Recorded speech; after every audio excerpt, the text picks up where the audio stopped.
Welcome, everyone. Hello. I am Effie McLaughlin. For those of you who don't know me, I am the Director of Grants and Research Programs in the Office of Research. Welcome back to our new and improved hybrid 2021-2022 academic year. Originally, this workshop series was actually intended to be part of a summer series of more in-depth federal agency grant writing workshops. And we held an excellent series of NIH grant writing workshops with Michelle Kiley, the Associate Dean for Research at SPH, in July. And Remy, I would like to ask you just to throw up into the chat, because there are a bunch of really good resources for those of you who are interested in writing NIH grants in addition to NSF grants that we covered in that series of workshops. So today I am extremely excited to present to welcome Associate Vice Chancellor and University Vice Provost for Research, Tamara R. Schneider, and Dr. Rosemary Wesson, who is the Associate Dean for Research at the Grove School of Engineering at City College. And as part of this is actually a two-parter, a double header. And on September 10th, as sort of the follow-up to this workshop, which is going to be a general overview and strategic positioning of CUNY in relation to the NSF. On September 10th, Linda Vigdor, the Associate Director of Proposal Development at the ASRC, is going to present a workshop on how to read an NSF RFP and assessing your readiness to write a proposal. So that's a really important workshop for many of you to attend. And she's going to do that in collaboration with me and Adam Greenberg, who's the grants director at the ASRC, and he's also on this call. And some of you may know Linda. Linda's been around for a while and is an excellent grant writer and grant writing coach. And she's done for many years has done a series of intensive NSF career grant writing boot camps. So she has a lot of experience working with CUNY faculty on developing proposals. So although it is still technically summer, time has crept up on us, and now these two NSF grant writing webinars are actually kicking off our 2021-2022 Funding Fridays season. So Remy, who updates our site, I should have introduced Remy Dar. Remy Dar is my excellent colleague and grants programs coordinator in the Office of Research. She is actively working on updating our website. So, and it's currently down. So if any of you try to find our Funding Fridays website, it's not there. I'm supposed to tell you that, but as soon as it's up and updated, we will definitely send all of you the link to the resources and the new Funding Friday schedule. Yes, so, we are hoping to, make the page live again by next week. Okay. Sorry about that. Thank you, Remy. So what we were seeking to develop is a flexible and transferable research development model that could serve CUNY faculty at all levels and could directly address some of the challenges that are faced by CUNY faculty when developing fundable research proposals for federal agencies. So we're hoping to capture faculty at all different levels, whether or not you've submitted an NSF grant or not. But that said, both AVC Schneider and Dean Wesson have had years of experience, we might have noticed from their bios, working in leadership positions at the NSF. So I'm sure that they'll be able to answer any of your questions regardless of your level of experience in submitting NSF grants.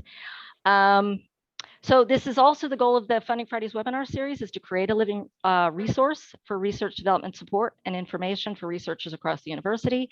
All of the webinars are being recorded, and you are currently being recorded. So if you're not comfortable having your image on screen, please, stop your video so we can't see you.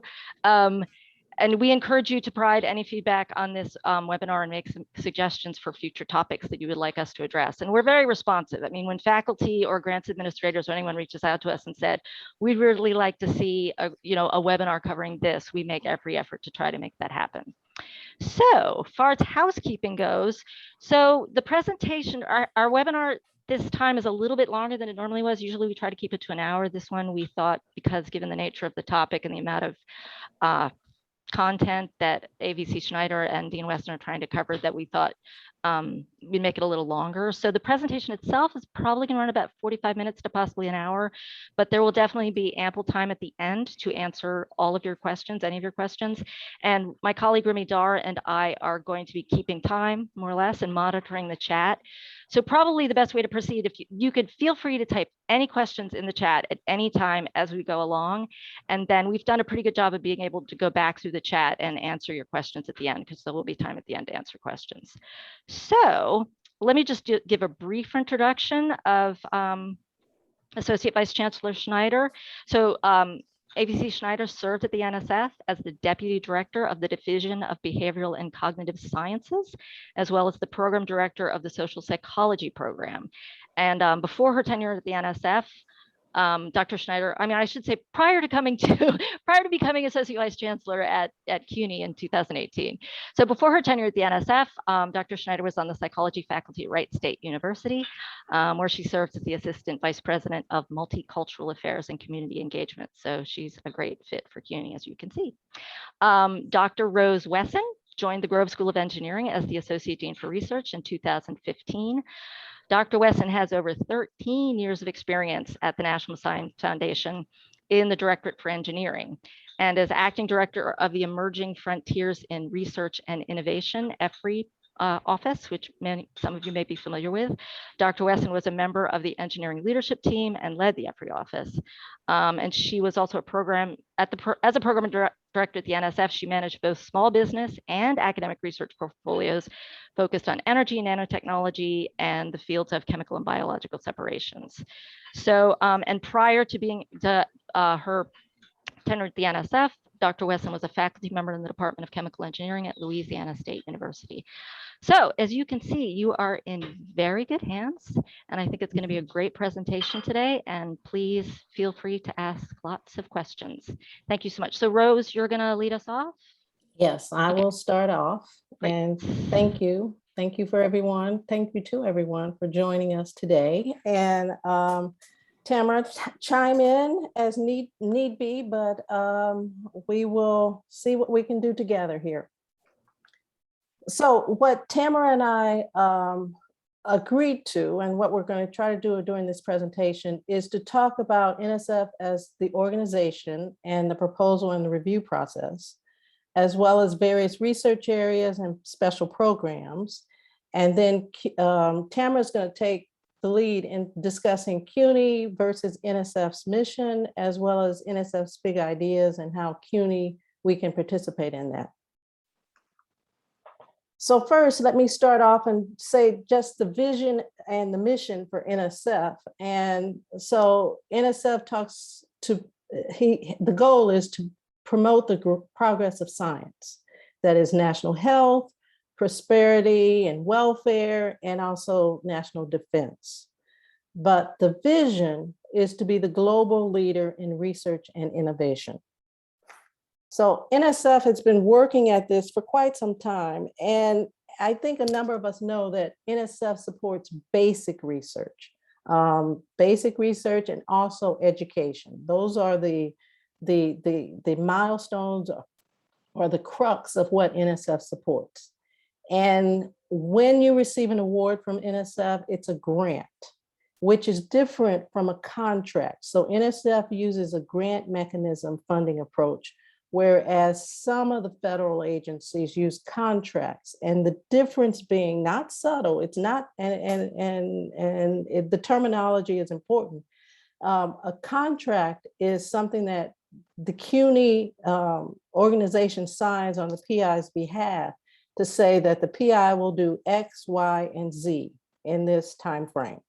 Whereas with NSF, it's a grant that CUNY signs on the PI's behalf and says that the PI plans to do X, Y, and Z, but understandably, there may be, I'm studying X and all of a sudden I want to look at this in more detail. So there's a little bit more flexibility in a grant versus a contract. And NSF uses that flexibility to explore research, basic research. So we'll talk a little bit more about the fact that NSF is a discipline-based structure. It is organized based on disciplines, but it does have mechanisms to support cross-disciplinary research. And that's one of the things that NSF prides itself is that wants people to work together. And how can we cut the barriers between these disciplines? Another important fact is that NSF uses rotators, and you may also hear them as IPAs. IPA stands for Interpersonal Governmental Act, IPA. And what that means is that some of the program directors at NSF are permanent staff, while some are rotators or IPAs, meaning that they come in from a faculty position at a university and they spend 3 to 4 years at NSF. The reason NSF does this is to keep the technology on the leading edge, to keep the technology fresh, to have these rotators bring in new research ideas. But the downside to that, on a PI's point, is that sometimes you as a PI may get in touch with a program director and develop a relationship. And then that program director is a rotator. So after 3 or 4 years, that program director rotates back to their university and a new person comes into that slot. And so then you need to develop a relationship with that new person. So there are pluses and minuses, but NSF does have both permanent program directors and rotators. So for FY22, NSF's budget request is 10.7 billion. And these are the areas that NSF has put in their budget request. Obviously, fundamental research and development. That is who NSF is.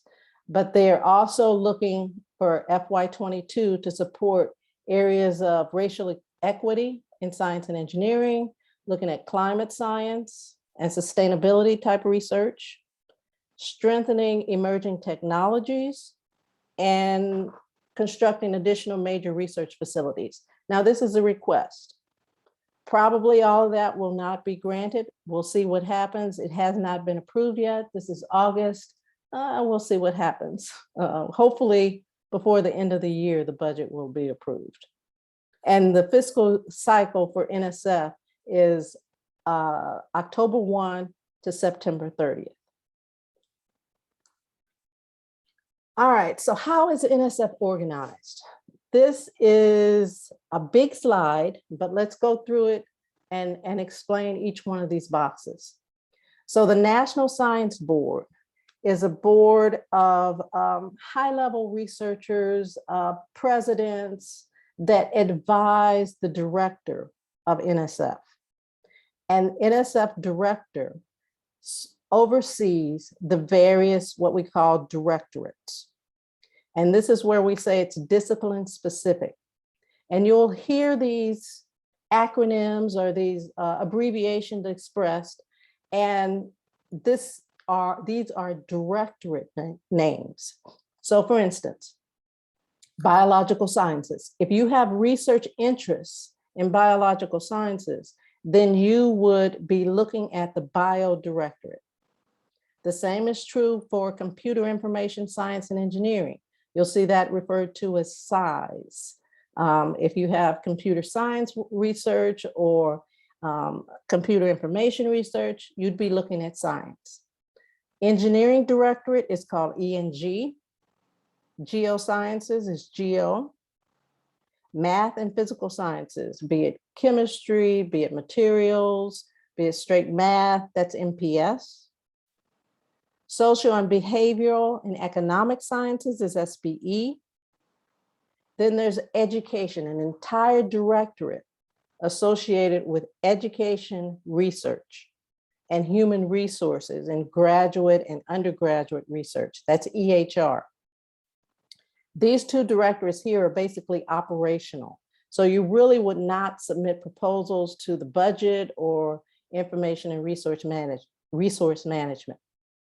However, we look up here on the right-hand corner, we also have some other directorates that you should be familiar with, particularly OIA, that's the Office of Integrative Activities.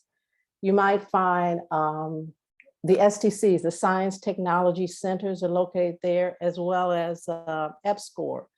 I think they've changed the acronym a little bit, but EPSCoR is Experimental Program to Competitive Research, Experimental Program for Competitive Research. And that funds opportunities at various states that may not have received a significant amount of NSF funding.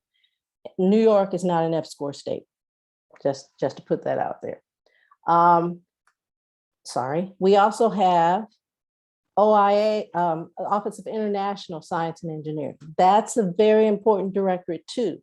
If you have any collaborations internationally, then you could possibly apply to a directorate and note those collaborations, which may increase your funding opportunities. Meaning, if you have a collaboration in Japan, then there's an office there in international that would be interested also in hearing more about that collaboration. So those international collaborations are always very important to NSF. So this slide basically says that the directorates are fine.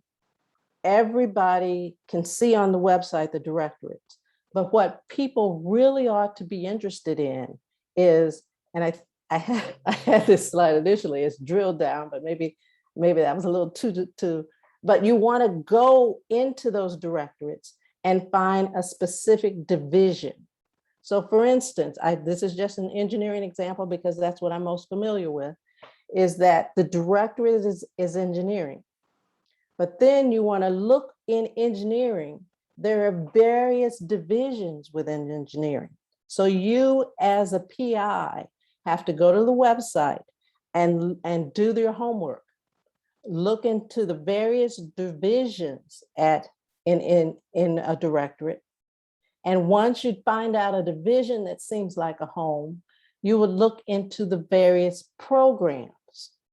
And your goal is to identify the appropriate program and program director that matches your research interests. So in some cases, your research interests may straddle various programs. That's great, that's fine. That's one of those cross-cutting things that NSF loves. So you may have to get to know various program directors. It may be in one directorate, or it may be in multiple directorates. That's okay too. But that's the homework that the PIs need to do, is to find out which program fits best with their research and who's the program director for that program. There are various types of funding opportunities at NSF, and they range from program descriptions to Dear Colleague letters. So a program description talks specifically about a program. And again, remember we're talking about directorates, divisions, programs. So that's why it's very important to know what program matches with you, your research interests. And when you find a program and a program description, then to submit a proposal, there's another one of these acronyms we use all the time in NSF. You have to follow instructions in the PAPG, and that proposal and awards something grants. But if you search PAPG, it's a book of instructions, and you must follow those instructions to the T, to the T, to the T. Same with program announcements. You also have to follow the instructions in the PAPG. What most times we see are program solicitations. Just be aware that if there's a program solicitation out there, it has specific instructions in that solicitation that must be followed. And if it doesn't say anything about a specific program description or number of collaborators or whatever, then that would be found in the PAPG. And then the final form of funding opportunities at NSF is what we call a Dear Colleague letter. And these are brief. These are very brief issuances, but it usually refers to supplements or special opportunities, and the details may be provided in the core program or in the program solicitation, but those must be read as well with a fine-tooth comb. So let's talk about preparing proposals just quickly. So this is not a proposal writing workshop, but I do want to hit on just a few things about preparing proposals specifically for NSF. So the most important thing, the first bullet, is read the funding opportunity. Read the funding opportunity. Read the funding opportunity. It's sometimes it's pages upon pages upon pages, but it's very important for you to read and understand what you need to do, what you need to put in the program, in the proposal. And if you don't understand, if it's a little confusing, reach out to the program officer. And that's why, again, you need to know explicitly, specifically, who is the program officer. Lots of times in solicitations and even on program descriptions or program opportunities, the email and phone number of the program officer associated with is provided. Reach out to the program officer for clarification. Look at the proposal review criteria. How will this proposal be reviewed? What items are they looking for in order to review the proposal? And make sure you address those items in your proposal. We're going to talk a little bit more about the merit review process, but you should understand the merit review process. And by golly, avoid omissions and mistakes. When I was a program director, the thing that really used to I just couldn't understand is that there would be grammatical mistakes and spelling mistakes in a proposal. And that is the kiss of death. I mean, it's so the competition is so stiff and proposals are being reviewed and decisions are trying to be made. And if there are two equal proposals, but one has poor grammar or some person didn't use spell check, then that's, that automatically puts the other proposal ahead. So make sure you don't have mistakes in the proposal and avoid omissions, meaning everything you need is there. Check your proposal to verify that it's complete. This is easier said than done. And now that I'm on the other side of the fence in academia and not in NSF, the goal is to submit your proposal before 5 p.m. That's usually the deadline, 5 p.m. on a specific day. Submit your proposal early. Don't wait to 4:59 to have the authorized representative push the button. Submit your proposal early, and then you can look at what's submitted. Sometimes, I won't say lots of times, sometimes when you submit and there's a PDF conversion that happens in FastLane and Research Gov, when you submit, what's actually submitted is sometimes not what you thought was submitted. Sometimes some of the characters turn into question marks.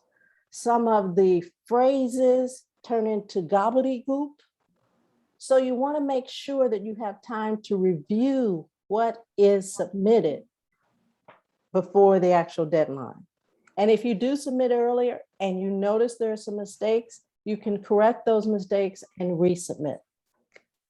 So while you're going to the next slide, Rose, I do want to Yes. just reiterate one point about avoiding like typos and grammar and that sort of stuff. It also sort of reflects on how might you be doing your research? Right. Maybe not that well. And just also want to let you know that we're at 25 minutes after. Okay. Yeah, thank you.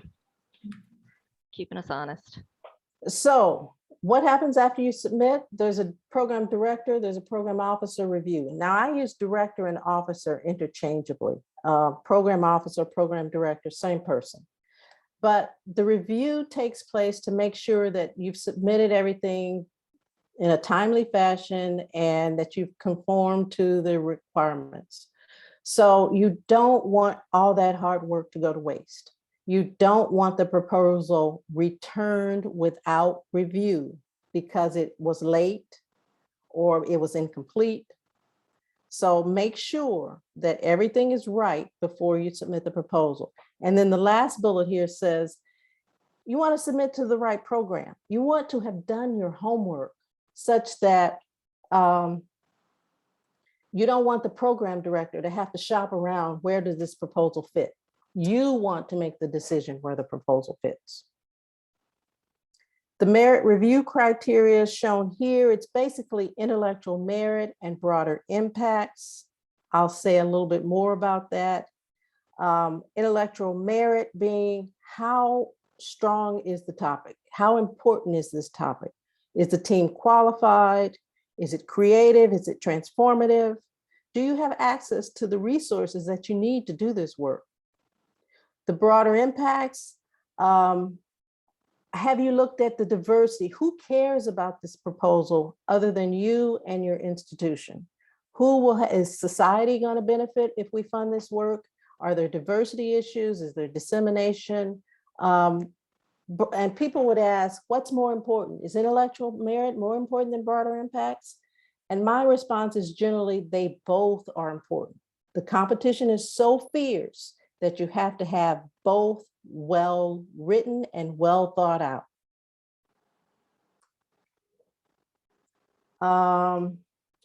Types of reviews, ad hoc or panel. That's important to know before you write the proposal. Ad hoc reviews are what we also call mail reviews, but we don't mail proposals anymore, it's email. These are specific reviewers that have an expertise in your area.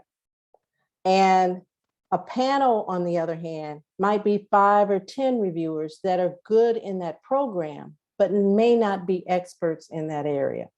So my advice is always ask the program director, is this going to be reviewed ad hoc or is it a panel review?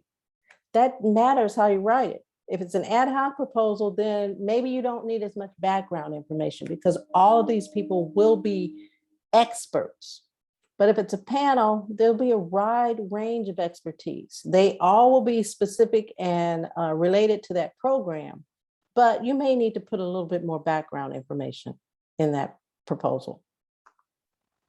You may also get a combination of ad hoc and panel review, but you should also know about internal reviews. There are 4 or 5 different proposals that are returned and reviewed internally. And by that, we mean by program directors. The rapids are reviewed internally, rapid response research grants. The eagers are reviewed internally, early concept grants for exploratory research. RAISE is reviewed internally, and conference proposals.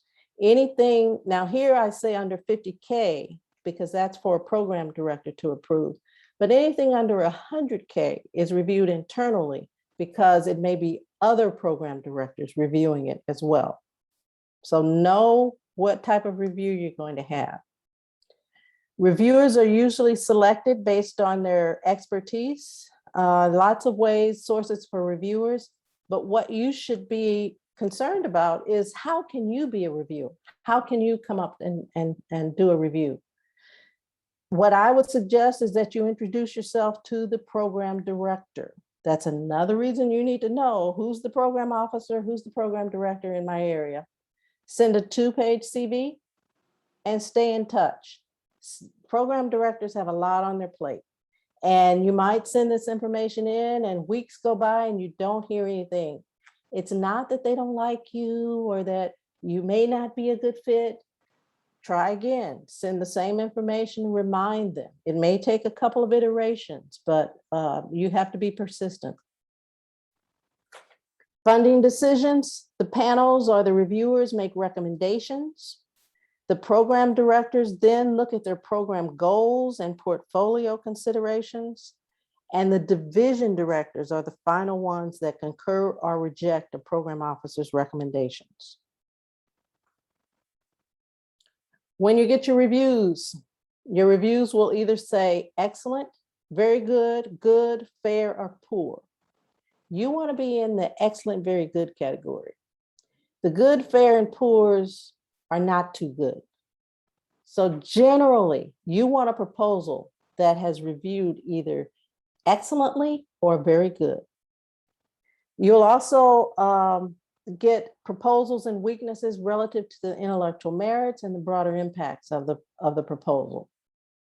And if it is declined, you may not get an explicit reason for the declination, but those weaknesses will be outlined.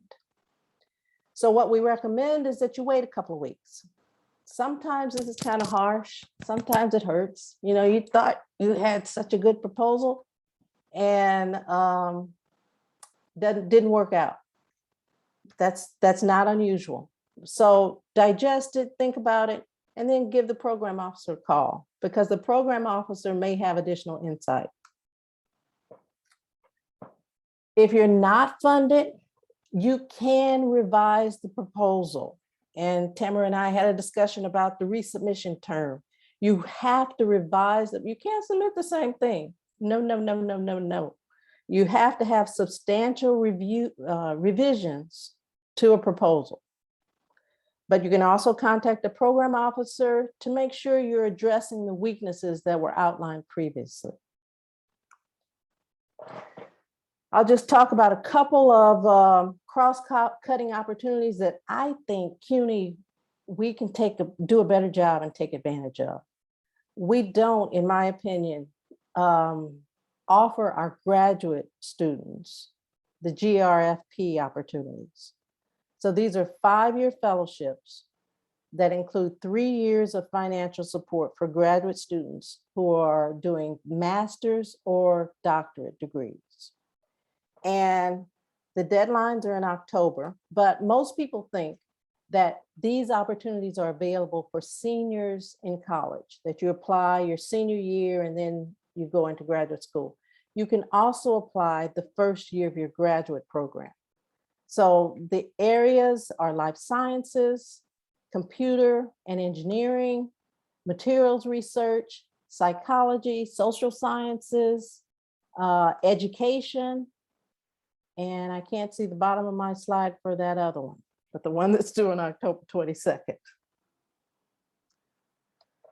Career, Effie mentioned, Linda Victor does a dang blasted good job of offering a career development boot camp for our junior faculty.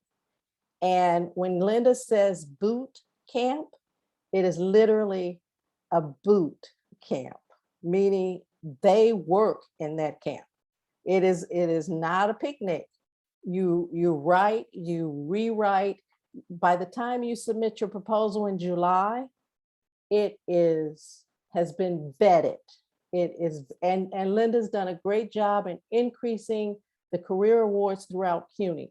I don't have the numbers, but I know in City College, we've benefited from Linda's boot camps and with our young faculty. So these are single PI, 5-year awards, junior faculty. If you don't know about the career program, Google it on nsf.gov. It's a great opportunity for junior faculty. And then the last one I'll talk about is Nsf Includes. This is an opportunity that right now looks at broadening participation in STEM, but it's collaborative. You will not receive Includes funding if you're only looking at STEM. The idea is that this is a collaborative proposal that cuts across all those directorates that I talked about earlier. So letters of intent are due in October, but make sure you go and you find out more about Nsf Includes, because I think we as CUNY, we could have an impact in this area. And actually, Rose, the Includes we submitted last year will be resubmitting again. Excellent. Well, not resubmitting, but it was rated competitive. So we'll get the group together and talk about and visit with our program director and talk about what we need to do. Great. Yeah. I should also mention that John Sapogas in the Office of Proposal Award Support at the Research Foundation is also doing a brown bag webinar series.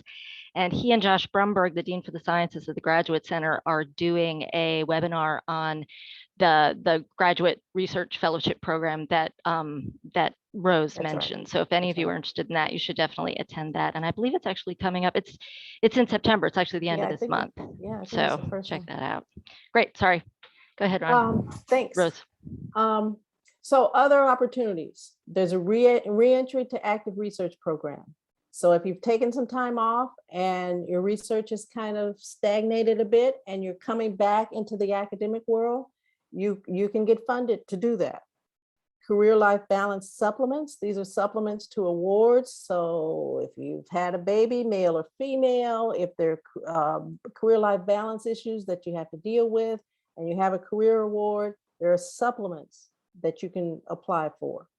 The Bright is specific to engineering, but this is for research scholars who are tenured, who might want to go off into new directions, into a different field of study. Mid-career advancement things are if you're like an associate professor and you've been studying X, but now you want to investigate Y, but you have a partner at a different institution or maybe internationally, and you can apply for mid-career advancement. And then research initiation awards are different from career awards, but they're for junior faculty and they're smaller, but it's a way to get the preliminary data or to get your research jump-started as a junior faculty. So I'd recommend looking into all of these. But where do we look? We look at nsf.gov. That's the first place to go. And you can also look, you can do an award search. You can look under specific directorates. You can look under specific programs. You can find out what has been funded in those areas. How does it compare to where you are and what you're doing? And then my final recommendation is that every year, NSF has what they call NSF Day. Now this year it was virtual and it was held June 7th through the 11th. But the slides and the presentations, the videos are there for each directorate. For proposal preparation, it's a great resource. So I highly recommend looking at this. And I don't think the announcement has come through for 2022, but keep an ear to the ground because NSF will do another NSF Day in 2022. I think that's me. That's all for me. So do you want to share, Tamara? Yeah, so I'll stop sharing. I think you Yeah. need to stop sharing, Rose. Yeah, thank Sure. you. So I will, perfect. You, Effie and Remy, you folks are just super agile. So I appreciate you very much. And for the introduction, thank you, Rose, for all of that really great information. I'm gonna keep this on PowerPoint mode the way that it is, because I actually want to show video in a moment. But, you know, to Rose's point earlier, you know, NSF really is our only federal agency that funds basic research or fundamental research. And the point of NSF is really to fund transformative research. And to be quite honest with you, much of what NSF funds isn't truly transformative. So the big ideas were born, and convergence research, which some of you may think of as interdisciplinary, transdisciplinary, but with purpose, that's convergence research. And that's what I've been emphasizing as a cross-CUNY initiative in the Office of Research. But it's so exciting to get research where there's an interesting question, and it may not be convergent research, it may be in your own field, but you know, be creative, have fun, you're passionate about what you do, and let that shine through in your proposals. Let the scientist or engineer and the artist, let all of that come through in your grant writing. And really, you know, take those points Rose made to heart about putting your best proposal forward. So make sure that you have time to get, you know, folks, you know, perhaps close colleagues or collaborators to read your proposal. Give them enough time so that you can get their feedback, and you have a couple of weeks to incorporate their comments, and you can submit something that really has an even better chance of getting up in the high competitive realm. So again, yeah, NSF's mission is all about promoting the progress of science, and it's done through research and education. And CUNY is a university, and we educate, 500,000 humans. Besides our faculty, 500,000 humans every year are enrolled in our programs. So we can really scale NSF's mission. One focus is advancing national health, prosperity, and welfare of our nation. And part of that is through economic development. So taking our research discoveries and commercializing them. Those are things that we do. Some campuses do that, and we do that. CUNY Central focuses on CUNY-wide efforts. Campuses get research grants, they get indirect costs. Your campuses should be supporting your campus efforts. And again, CUNY Central has to focus CUNY-wide, and we don't have resources to support 7,000 faculty. But we do have resources that we focus on investing across CUNY and really elevating our strengths. One of the things that Rose mentioned too in the funding request, which was just great, in the fiscal year 22 funding request, fundamental research and development, absolutely primo. Race and racial equity in science and engineering. Again, one of the things that really compelled me to CUNY is its scale. And, there's so much global competition for talent. We have so much untapped talent in our nation. And CUNY itself is a huge source of untapped talent that we are tapping. And even if you look at our community colleges and our year-long CRSP program, the Research Scholars Program, some of the work that our scholars do at community colleges is astounding. And then, we also have the summer undergraduate program that we run at the ASRC. And again, that's a very intensive program. But and even in your own labs, when you fund students, there's so much capacity and potential to scale what we do at CUNY. So I get very, very excited and passionate about that. Part of the request you will may recall that Rose mentioned is about climate science and sustainability. These are issues we all have to address. They affect public health, everything, our mere existence. Just, our mere existence on the planet.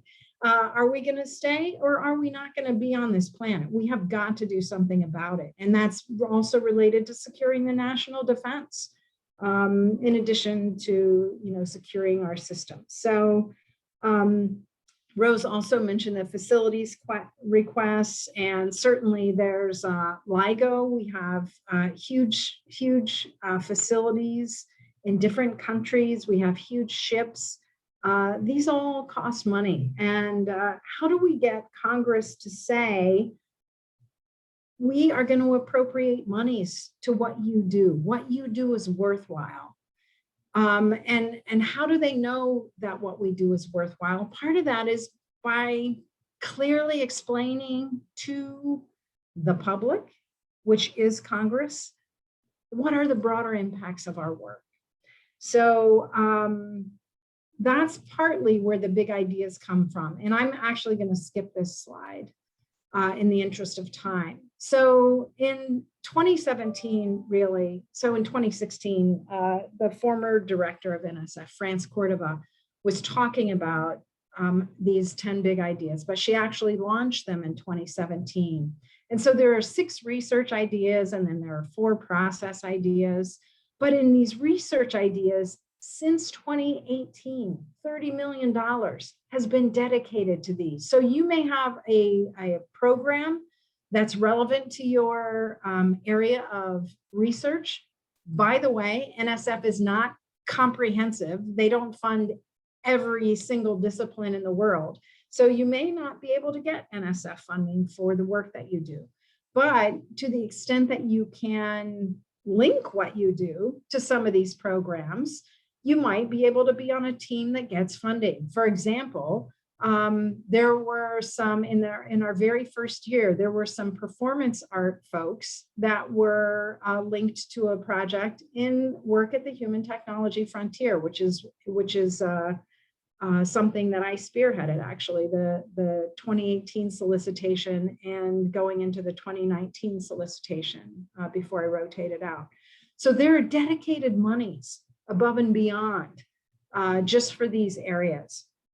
And I was going to describe the areas, but I'm actually going to play a video that describes these areas. I will say that for much of these research areas, that a focus on transdisciplinary work, and even when we're talking about the quantum leap and astrophysics, having different people from different backgrounds, disciplinary and otherwise, come together is really what's going to create the most exciting and transformative research. And so I do want to play this video, it's for the content. I'm going to say the people presenting the video, these were the assistant directors at the time, or the leads in the Office of Integrative Activities. And I may, in the interest of time, skip over some of the process ideas. Looking to the future, NSF is envisioning bold questions, big ideas.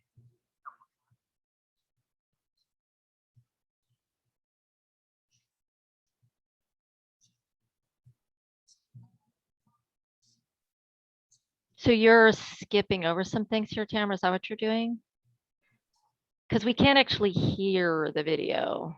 Oh, that's a problem. You have to do that thing, actually, maybe send the link, because we have to, I don't know if you have to share your sound with Zoom when you're playing a video. Can you put the link in? When you share a screen, there is a column says share computer sound. You have to click that. So stop sharing and share again. Okay, sorry about that, folks. It's okay. No, Ruby and I learned this the hard way through doing many CRISP and CSERP symposiums. Well, I appreciate you both. Again, yeah, where would we be without you two? Here we go. Big ideas that will drive important aspects of NSF's long-term research agenda and ensure coming generations will continue to reap the benefits of all that fundamental research in science and engineering can bring. Imagine someone watching a game of chess, but they don't know the rules. They can't possibly predict with any confidence what a player's next move might be. Likewise, without knowing the basic rules of how genes function and interact with the environment, we cannot predict with any certainty what life's next move will be. The goal of this big idea is to address how we predict the phenotype, the structure, function, and behavior of an organism based on what we know about its genes and environment. If we can identify some of the basic rules of life across scales of time, space, and complexity, we may be able to predict how cells, brains, bodies, and biomes will respond to changing environments. Imagine a world in which we can predict with confidence how crops will grow in extreme temperatures, or why cells will become malignant. In that world, we can make a better life for us all. We can provide a safe and stable food supply. We can use the body's own immune system to defeat cancer. You'll never get to checkmate if you don't know the rules. Did you know that the Arctic is warming twice as fast as the rest of the planet? That affects not only the people who live there, but all of us, because what happens in the Arctic does not stay in the Arctic. Melting snow and ice means sea levels will rise, weather patterns are changing, and extreme weather is more frequent. Thawing permafrost and coastal erosion threaten towns and roads, and ecosystem shifts on land and sea affect food supplies.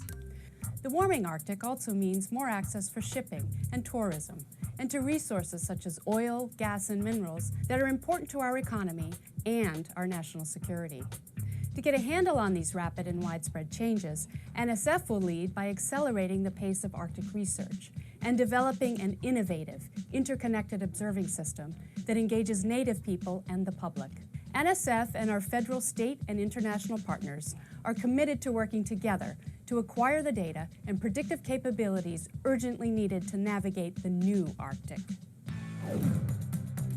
Harnessing the data revolution is NSF's forward-looking big idea aimed at fundamental data science research, research data cyber infrastructure, and the development of a 21st century data-capable workforce. The confluence of three advances, massive amounts of data becoming online in digital form, massive amounts of computation, and new algorithms for detecting hidden correlations and patterns in this data have allowed researchers to ask fundamentally new questions and generate new answers, generating new knowledge and understanding and accelerating discovery and innovation. Beyond science and engineering, harnessing the data revolution will help our cities, workplaces, and other environments become more livable through the delivery of smart services informed by data. For example, reduced highway congestion and public transport congestion can be achieved through data-driven smart scheduling. Better living through ones and zeros. The world is on the threshold of the next quantum revolution, and NSF will lead the way. Quantum phenomena rest on the behavior of infinitesimal particles and tiny amounts of energy that, if properly harnessed, will lead to new technological breakthroughs. The quantum leap is a cross-NSF approach to these phenomena that will answer deep underlying questions and address problems key to innovation. Many of the profound technological achievements of the 20th century rest on quantum ideas, and we are now prepared to further exploit them to create a new quantum revolution. This revolution will bring us more secure communication, sensors with unprecedented capabilities, and new ways of understanding the world around us that will change every facet of science, society, and even future job markets. Intellectual opportunity, broad national interest, and international competition make the quantum leap a compelling topic that ties together physical science, computer science, and engineering in a transformative enterprise. The world of work is changing. Artificial intelligence, machine learning, the Internet of Things, robotics. New and emerging technologies are transforming the ways in which we produce goods, provide services, and collaborate with our colleagues. We are on the cusp of a major transformation in the workplace. The workplace of tomorrow is going to feature a symbiotic coexistence, a collaboration among humans and machines in cyberspace. Work at the human technology frontier will catalyze the interdisciplinary science and engineering research needed, first, to understand the benefits as well as the risk of new technologies, and second, to enable the creation of technologies with which humans collaborate to enrich their lives in the future world of work.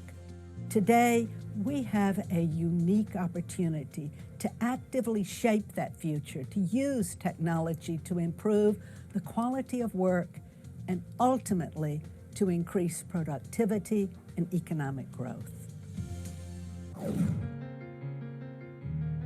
400 years ago, Galileo turned his telescope to the heavens and viewed the universe with new eyes.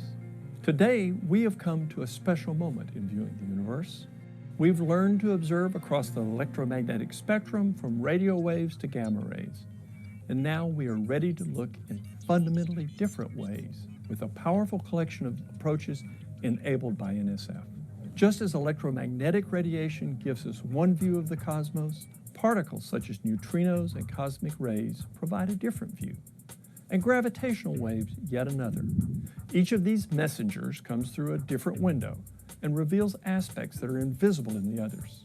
Taken together, they're the means of answering profound questions. How did the universe begin? Why is the universe accelerating? What is the unseen matter that constitutes much of the world around us? How does gravity work under the most extreme conditions? Opening these new windows allows us to answer these questions by viewing the universe as never before. The grand challenges of All right, so windows on the universe, windows on NSF's 10 big ideas. Can you hear me, Effie? Oh, fantastic. Yes, I can hear you. Fantastic. So Rose really took us down to the program level and to coordinating with your program directors. And I sort of wanted to end with taking you back up very broadly to NSF's goals. And NSF's 10 big ideas, which really, I think, helped Congress to really appreciate the value of fundamental science for helping to solve the world's most pressing problems. And it has been effective in helping to secure more funding, pardon me, for NSF. And so, you know, being at CUNY Central and, you know, not being able to well, I'll just say being at CUNY Central and being strategic, we certainly understand the value of disciplinary research. And we certainly understand the value and the scale of CUNY and helping you all to figure out how we can work together in different ways and maybe even more effective ways to get bigger funding, if you will, more funding that benefits all of CUNY. So with that, we'll open it up for questions. And Great. Actually, there are some questions from the chat that if we want to start with those, and then, but certainly everybody should feel free to continue to put questions in the chat. So the first question that we had back when Rose was presenting was one of the participants had a question about programs that fund business and entrepreneurship enterprises. And I'm assuming that he's probably referring to SBIR, but if you mentioned that you did some work in that area. So Rose, Right. if you could please address that. So as Effie said, SBIR, Small Business Innovation Research, as well as STTR, Small Business Technology Transfer Research, those programs are housed. So again, those are programs, and they're housed in the Engineering Directorate, in the IIP, Industrial Innovation and Partnerships Division, and then those are the programs. So I would, again, drill down, look at SBIR. You can do a search on nsf.gov, STTR. You'll find out more about their programs. They have a number of entrepreneurship opportunities and a number of funding opportunities for small businesses. The other thing you should look at is ICORP, ICORP. That's an opportunity that began in IIP, but is now NSF wide. And ICORP is an opportunity to take a technology, learn about how to commercialize it, and then potentially do an SBIR proposal. I'll also throw out John Blejo. John Blejo is here at CUNY. He recently received a hub to do ICORP funding.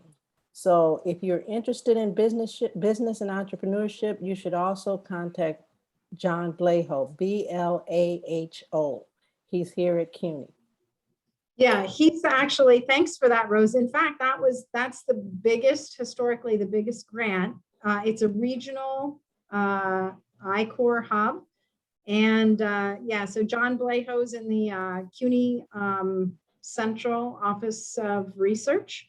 And so if you look for technology and commercialization or innovation and entrepreneurship, it's part of that. So he runs the ICORP training. We also have the iHub, which is an incubator space that serves all of CUNY. And we also have a tech commercialization office. So we do all those things at Central. Yeah, John Blejo's been directing the New York City Regional Innovation Node, which is an ICORP node since, I want to say 2012, but Tamara was referring to, we've just gotten this giant grant, which is fantastic to actually form a hub. So it's actually the New York region. CUNY is leading the New York region ICORP training innovation hub. So that's very exciting. But so you should definitely, there is a NYSERN, there's not an ICORP hub webpage yet, but there is a NYSERN webpage. If you just Google it, you should be able to find it.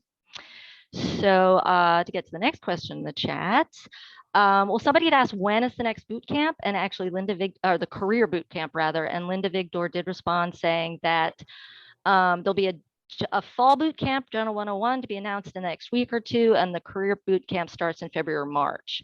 So part 1 will focus on conceptualizing the research, and part 2 will be for writing the proposal, but it's not specifically career. So, but I would recommend that the Advanced Science Research Center, where Linda Vigdor's based, has a very robust professional development, science communications, also professional development, research development, webinar resource set of resources, and you should check out the Advanced Science Research Center page and get on their mailing list if you don't, but that's where you'll find out about Linda's boot camps, but we will also try to promote them through our various central office organs as well. So somebody had asked, I think it was partly because we were talking about the early career opportunities for junior faculty, but one faculty member asked, and this is maybe more of a question for you, Tamara, but what about opportunities for full professors? Where should they look? And this person also wants to know, what are the grants opportunities available for those in the social sciences? Yeah, it's a good question. I think that there's a little more dedicated support to junior faculty via the Career Award, and there are in some directorates postdoc awards, and there are in some directorates awards geared toward different sorts of people, but not necessarily full professors. I don't know any for full professors per se. Just because those are the folks that are sort of at the top of their academic rung, and typically at research universities, research, teaching, and service are the means through which full professors typically get tenure in that order. So the idea is generally that full professors have the research thing down, so they should look generally at the program level and at the big idea level. So drilling down to a program or looking up at what NSF's goals are, and you can go to Nsf/Gov, type in big ideas, and it'll have all the big ideas, and you can click on one and it'll show you what the most up-to-date solicitations or dear colleague letters or whatever the funding mechanism is that they have related to that program. And as far as social sciences, again, NSF doesn't fund every single discipline. It depends on your discipline, but you may find yourself situated in social, behavioral, and economic sciences. You may find some of the work that you do situated in education and human resources. It depends on the kind of work that you do. So I just wanted to point everyone, I had mentioned in the webinar that John Sapogas at RF Apps, the pre-award development office in the Research Foundation, is also offering a brown bag webinar series, and I put the link in there to his resources there, but he is doing a webinar on the Graduate Research Fellowship Program, as well as in addition to a number of other NSF programs for primarily undergraduate institutions. And just take a look at the webinar series, because that should be a good resource for you. So I got a question from Monica Trujillo, who is one of our stellar community college research faculty. And she just wanted to draw everyone's attention to the fact that the NSF's EHR, which is Education and Human Resources Division, the core research program, is encouraging minority serving institutions to consider doing fundamental STEM education research. And they're actually holding office hours today from 2 to 5. And she did put the information about that in the chat. But Monica also wants to know, and I guess maybe this is a question for you too, Tamara, why doesn't CUNY as a whole apply to grants initiatives like the NSF EHR Core's research program?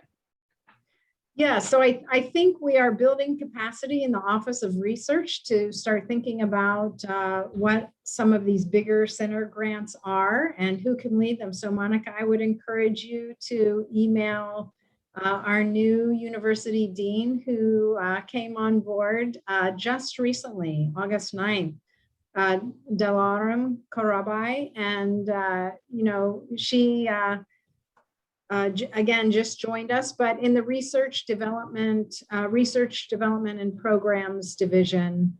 Effie is in that division too, but reaching out and seeing what we can do in that realm is something that we won't be able to do everything in all ways, So it would be great for you all to be excellent partners with us and figure out how to, how we can get across the finish line with a variety of these. But yeah, I think. Yeah, I think that in general, in my experience, what happens is that many times with the kind of, heavy teaching load or whatever that we tend to have, it's very difficult to be aware of all these funding opportunities. The information that I shared with you was shared with me last week. So that meant that we missed all the office hours that happened in July, that it's the time that in general, some of us have available to, look for this. I have to say that I did sign in for the office hours on, I think on the 24th, and it was probably the best use of my time, because I was able to ask the program officer what they were looking for, and they were pretty straightforward. We are not interested in research. We need social scientists working in collaboration with people who teach the STEM disciplines, but kind of having them under them, And so for me, it was like, no, I can be a collaborator, but that's not my field. Yeah. So let me just say, Monica, sorry, because I just want to make sure we get to other questions. Yeah. I see 8 messages, but one of the things that we're going to be doing in the fall are planning grants. And so it would be a great idea to submit a planning grant in response to a planning grant, to be able to submit an idea about getting people together across CUNY to consider submitting an EHR type grant. And, if we can facilitate you all getting together in some way, we're happy to do those things, and we'll figure out together how we can do that. And clearly we won't be able to do everything all the time simultaneously, but we will, we are figuring out how we're getting there, and people are coming on board in the Office of Research, and it's an exciting time. And so I really appreciate your posting that information so that people can attend the office hour. So look out for the planning grant announcement. That'll happen sometime fall semester, not exactly sure when. So our next question was actually about the career award specifically, and I see that Linda responded a little bit in the chat. I don't know, Linda, if you're equipped to come on camera and unmute yourself, but the question was, for the career, when is the best time to apply for the grant? In other words, how far should the project be developed at the time of the proposal submission? I am in social behavioral sciences, and I wonder if I should complete the preliminary research, such as data collection, before I submit the proposal. And Linda actually did respond in the chat that it is definitely recommended to have preliminary work data to apply for a career award. So you do have to have a project in place to apply for the career award. I mean, do you have anything else to say, Tamara? Do you have some information you'd like to share, or Linda, about the career award specifically? So Linda, I'll let you go first. All right. Yes, you really should have preliminary work. Without it, it's going to be really hard to write a competitive proposal. It's recommended as well that you have a publication, because you're basically wanting to demonstrate feasibility. Another thing to keep in mind is that it's an award towards your becoming, being an independent researcher. So if you're still too aligned with prior mentors, advisors, research, that's also not going to work. When to apply is really hard to say. And that you have to kind of assess yourself. Maybe, if you're in my boot camp, we can do that. But because awards are made there's no telling when the award will be made. Some people get it on their first try early in their career. Some people get it in year 6, just before tenure. It really depends on where you are in your research and how well and how competitive your proposal is, how innovative and significant the idea is. So there's no one single answer to that, but definitely you should have some preliminary work to demonstrate feasibility of the idea. Yep, so excellent. So in terms of like methodology, you have to be able to demonstrate you can do it. If you're creating new manipulations, you have to be able to demonstrate that those manipulations are have impact. So they're not going to fund pilot research. You don't have to have done the exact research or series of studies. They're 5-year grants. So do you have 5 years worth of research? And is all of that 5 years dependent on your first study working out? If that's true, then that's not going to be a fundable career award. So yeah, you definitely need pilot data. And I would say that, having that as a goal is a great goal to get a career award, and sort of mapping out what that would look like. But if you're in year 2 and 3 of applying, you don't want to apply for a career the last year you're eligible, because you can submit a career award 3 times before you can't submit it anymore. And what's helpful is you get feedback about your work. You don't want to put in a cruddy proposal and waste reviewers' time. They get really cranky about that. But what you could do is then turn that around, not make it a career, and just submit a standard award. So the thing about a career is you have a research program for 5 years, and alongside that, there's an education program. And it's not just like, hey, I'm going to take this cool stuff that I'm figuring out, these discoveries, and teach them in my courses. It's very different than that. So anyway, that's trying to be quick. I know we have. I want to add, can I add one thing? Yeah. That it is an education, research and education components, but it is a research-driven award. Remember that, because I would say that the education plans that go into CUNY boot camp, career awards tend to be excellent by the time we finish the boot camp. The research is the weaker part often.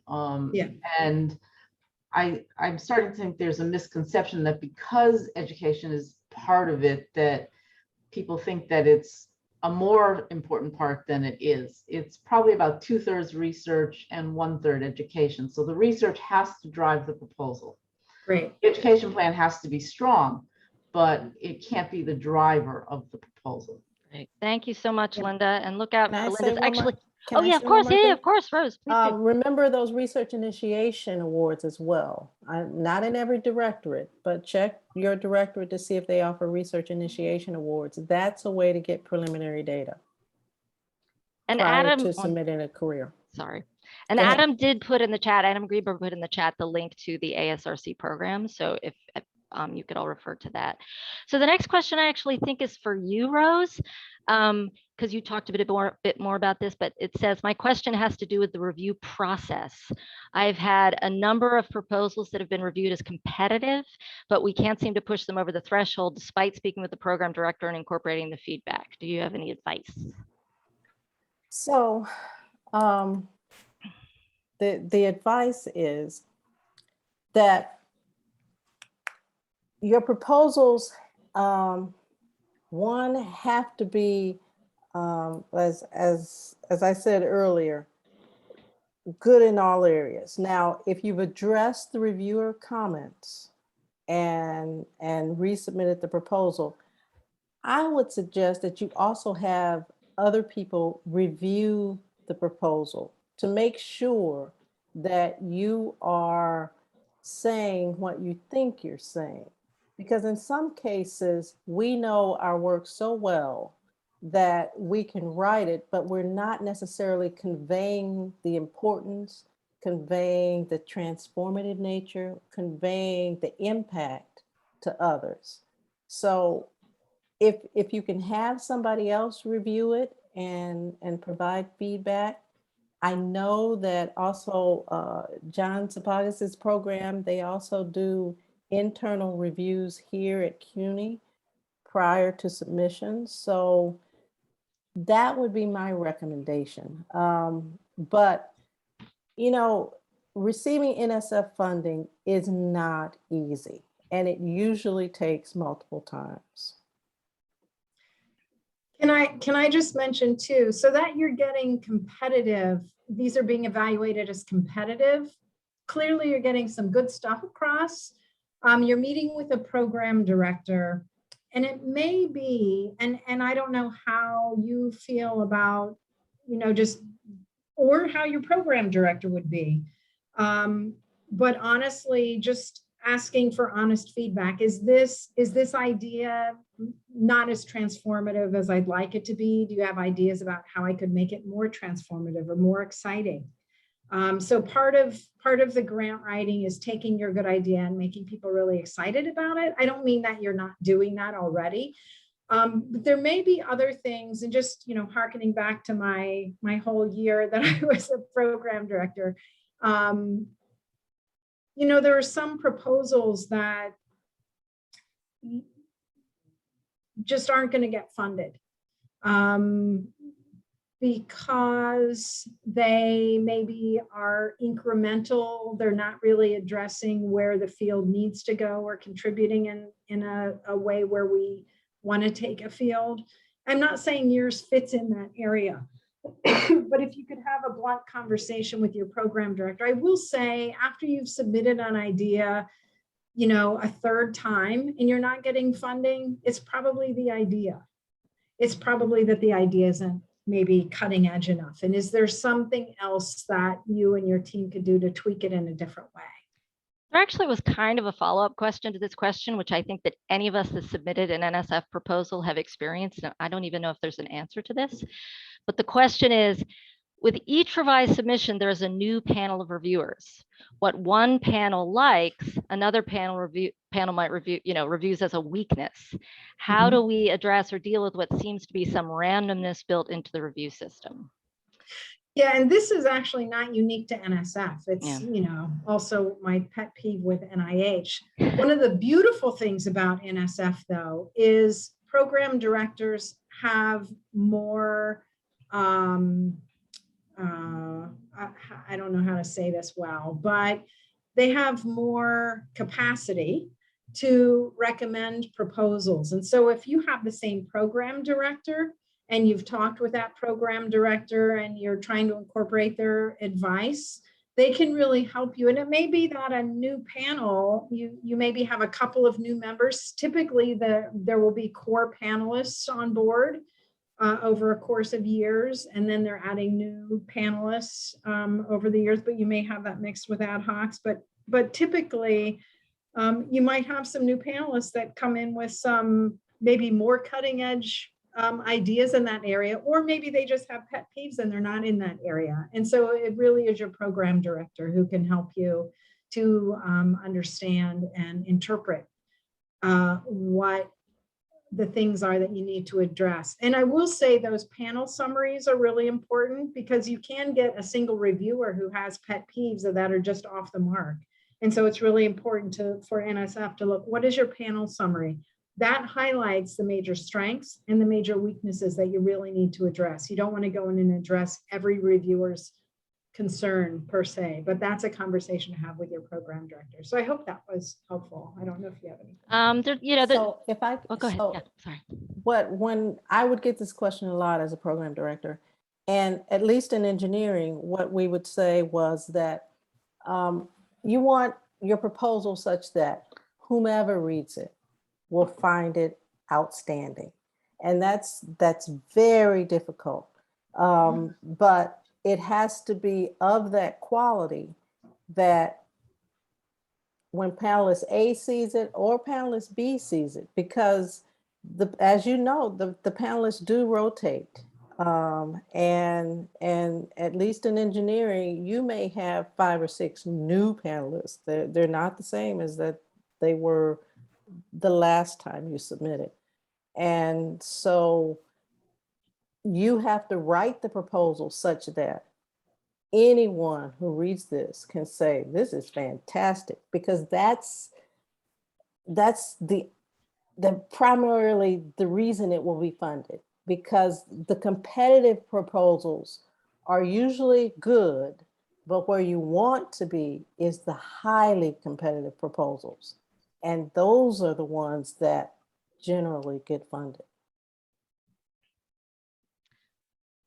Thank you. So we have, which is often the case, given the research strengths of CUNY, which we've been talking a lot about, but we have another question about scholars in the social sciences.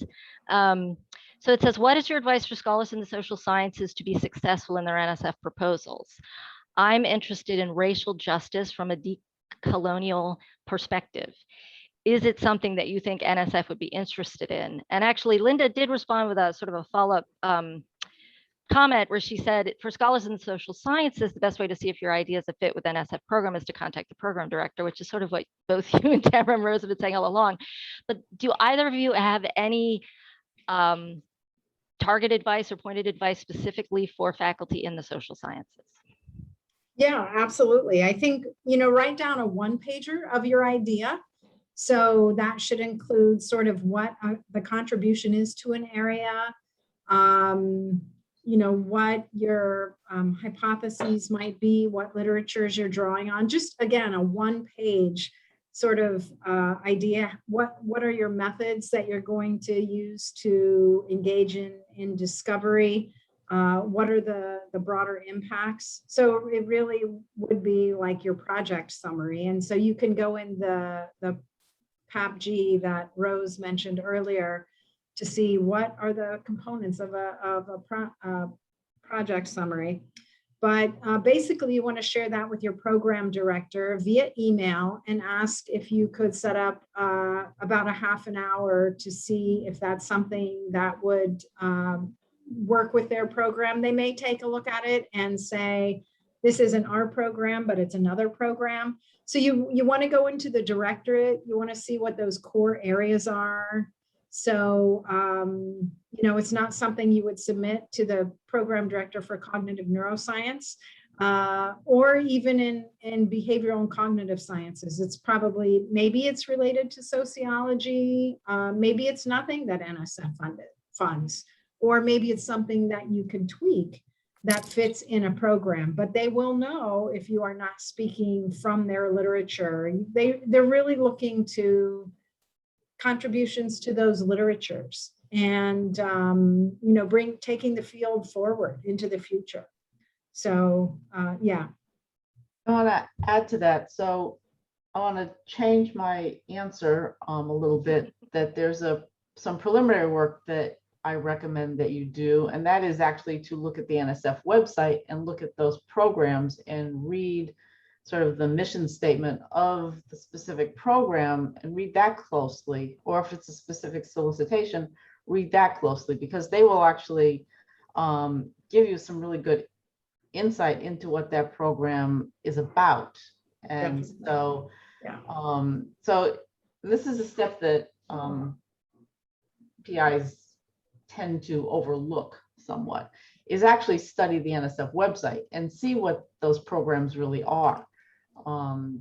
Because one of the key things to getting your project funded is that it fits with the program. Yeah, that's really critical, Linda. Thank you for adding that. And then sort of a flip side is when you get to that program web page, looking at what they've awarded in the last couple of years, and look at the size of the awards as well. Right. So thank you. We have, I think we're down to our last question, but it's this is specifically about the GRFP program, which you talked about, Rose. So if a master's student has only 2 years to finish their degree, is the NSF Graduate Research Fellow Program an appropriate program for them? Do you know that? So I don't know if it's appropriate, but they're eligible. Oh, okay. For the first year, you can apply during your first year of your graduate program, be it master's or doctorate. So is that the question? I think so. Does the questioner want to chime in? Is there something that wasn't clear? And you can also go to the GRFP website. Yeah. There's a lot of information about eligibility there. Yeah. In the solicitation. Yeah.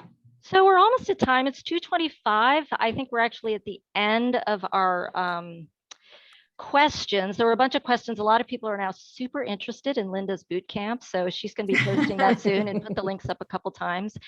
But so we, as I had mentioned at the beginning of the webinar, so for those of you that joined maybe a little late, we are going to make all these materials available on our website, but we are actually currently in the process of revising our Funding Fridays website, so it's not there now. So as soon as it's up, we will send, the thing that we always do is we follow up with all the people that registered in the workshop, and we send you the link to where you're going to be able to find the recording of this presentation. We'll also provide you with the copy of their slide deck. And then also, because I have, I capture everything from the chat, I'll put in all the relevant links that we talked about here today, both to the Research Foundation Pre-Award Support Office and to the ASRC resources. So it will all be there in one place for you. So I don't see any new questions. So thank you so much. Is there any, oh wait, there's one new message. Oh, Catherine, you have a question? Do you want to ask another question? It might be faster if I just speak it rather than type it. Sure. I study equity in STEM education, and I'm starting to notice that there's a lot of inequity built into the review process. So for example, I've had reviews come back and they'll say things like, this researcher doesn't have as many publications as other people in her field, or the researchers on the team don't seem to have much NSF funding. And as we know, there are systemic factors that might hold certain groups back, but yet these seem to be some of the exact same factors that the NSF is using to determine the quality of the team doing the research. That's mostly just a comment and a complaint, but do you have any advice about how to maybe bring that to NSF's attention, or what to do?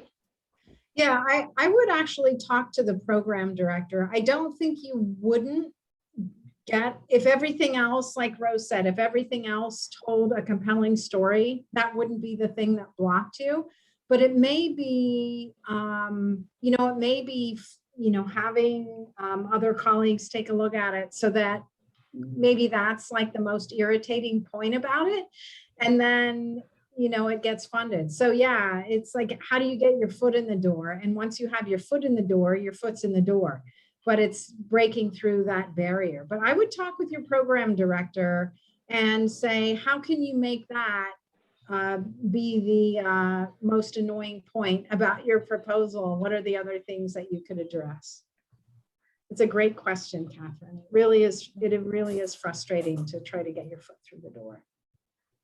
So I know we only have a couple of minutes, and I just want to take a moment just to really thank Effie so much for, during the pandemic, when it first started in March, we had this, the Office of Research started this Pivot and Connect research initiative, and we worked with the Research Foundation and Faculty Senate and other folks.